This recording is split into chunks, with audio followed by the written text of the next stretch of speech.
My name is Avery. I'm 32 years old, the older twin by 6 minutes.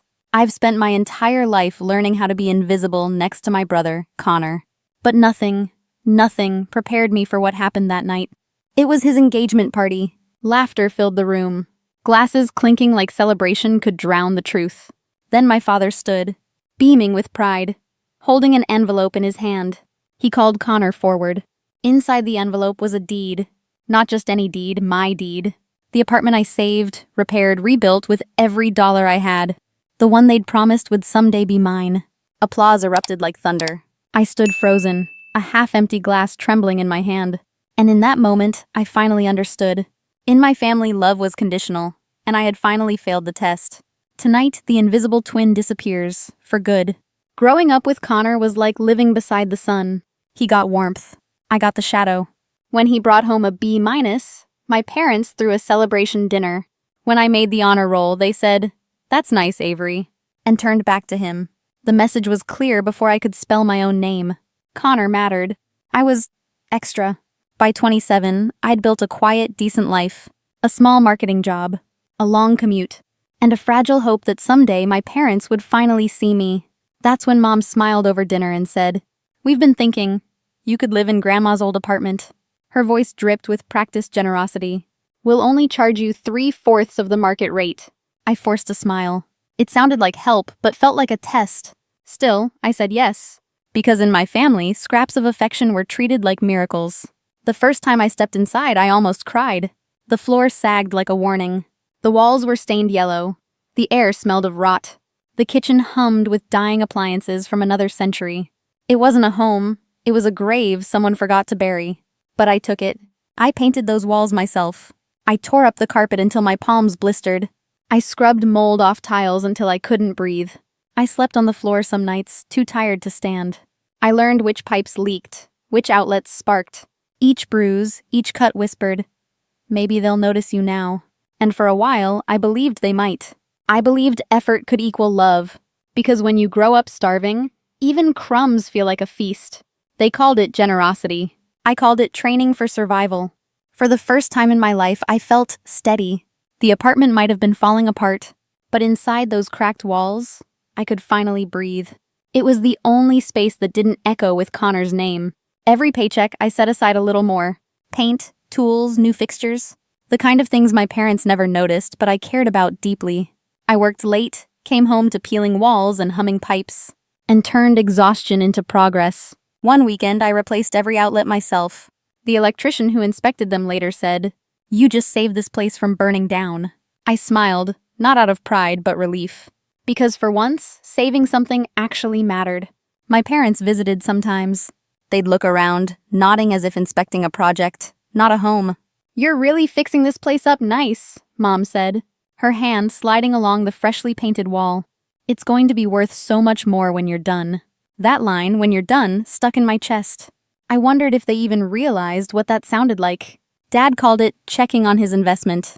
He'd bring Connor along sometimes, and my brother would joke about moving in after me. I'd laugh because that's what good daughters do. But somewhere behind the smile, I started saving receipts. Every can of paint, every appliance, every contractor invoice with my name on it. Then came the day they sat on my couch, faces heavy with that particular kind of sadness parents use when they want something. "Avery, the bank's threatening to foreclose," Mom said softly. "We owe $30,000. We can't lose this place." Dad added, "Think of it as an investment. This apartment will be yours someday. Someday." That word had been dangled in front of me since childhood. Always one more sacrifice away. But I believed them. Because they were my parents. Because I wanted to. I transferred the money that same week. Every cent of my savings. My hands trembled as I clicked confirm. It felt like buying love on clearance. But I told myself this time was different. This time I wasn't the afterthought. This time I was chosen. For a few weeks, I let myself believe it. They smiled when they saw me. Dad even said, "We're proud of you, Avery." 2 words I'd waited 30 years to hear. The following month, everything seemed fine again. No mention of the debt. No mention of the future. Just silence. But sometimes silence isn't peace. It's the sound of a trap closing quietly.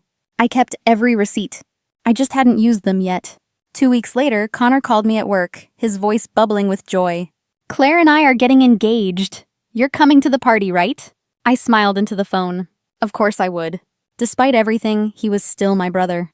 The night of the party was warm and gold. Laughter spilled through Claire's parents' house like champagne. Everyone looked perfect. Glasses raised, music soft, lights kind. For a moment, I let myself feel happy for him. Then my father cleared his throat. If I could have everyone's attention. The room quieted. My mom's hand rested on his arm, her smile wide and rehearsed. Diane and I want to give Connor something special, Dad said. A gift to start his new life. He reached into his jacket pocket and pulled out an envelope. Connor's grin told me he already knew. I felt my stomach twist before I even understood why. Dad handed him the papers. Connor unfolded them, eyes shining. The deed, he said, voice breaking. You're giving us the apartment?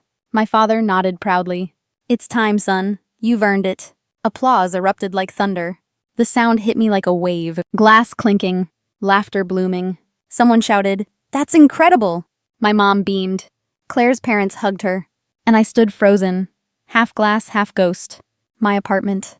The one I'd bled for, paid for, built from rotten to light. The one I saved with $30,000 I no longer had. I tried to breathe, but the air felt thick with perfume and lies. My Aunt Barbara's voice cut through the noise. Wait, isn't that Avery's apartment? The laughter faltered. Every head turned toward me. Dozens of faces. Curious, pitying, confused. The chandelier light caught the tears I refused to let fall. My father didn't flinch. Avery's been staying there for years. It's time she moves on. We've been generous enough, Mom added, as if I were a tenant overstaying my welcome. Heat crawled up my throat. I wanted to scream, to tell them I'd paid rent every month, that I'd rebuilt every inch of that place, that I'd saved it when they couldn't, but my voice wouldn't come. 30 years of training in silence pinned it down. Connor hugged Dad, whispering, "Thank you." Mom kissed his cheek. The crowd applauded again, louder this time. And I just stood there, invisible in plain sight. I left before dessert. No goodbyes, no explanations. Just headlights, tears, and the slow realization that the family I kept trying to belong to had just evicted me from my own life. They gave him my home. I gave myself permission. They thought silence broke me. They had no idea what silence had been training me for. That night I drove home in silence. And somewhere between the applause and the tears, something inside me snapped. Quietly, cleanly, like a wire pulled too tight. No music, no tears. Just the echo of applause that wouldn't leave my head. When I unlocked the door, I didn't see an apartment anymore. I saw evidence. 5 years of proof. Paint cans, invoices, receipts, sweat dried into the walls. They thought they could erase me, so I decided to show them what erasing looks like. I called Olivia. "Can I stay with you for a while?" "Of course, what happened?" "Later," I said. "I just need space and a moving truck." By morning, I had a plan. A precise, ruthless, beautiful plan. I started with the appliances.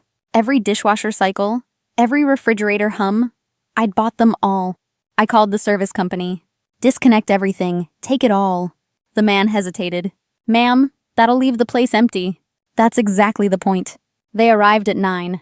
Unplugged the stove. Carried out the fridge. Unscrewed every light fixture I installed.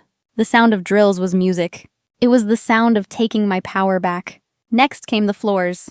The laminate I'd paid for plank by plank. They peeled it up piece by piece. Underneath, the old carpet waited, stained, brittle, forgotten. Exactly like their version of me. By sunset, the place looked the way it did when I moved in. Broken, hollow, unloved. Perfect. The movers came next. Furniture, boxes, tools, all gone. I left only dust and memories. Then I wrote a note. "I've moved out as requested.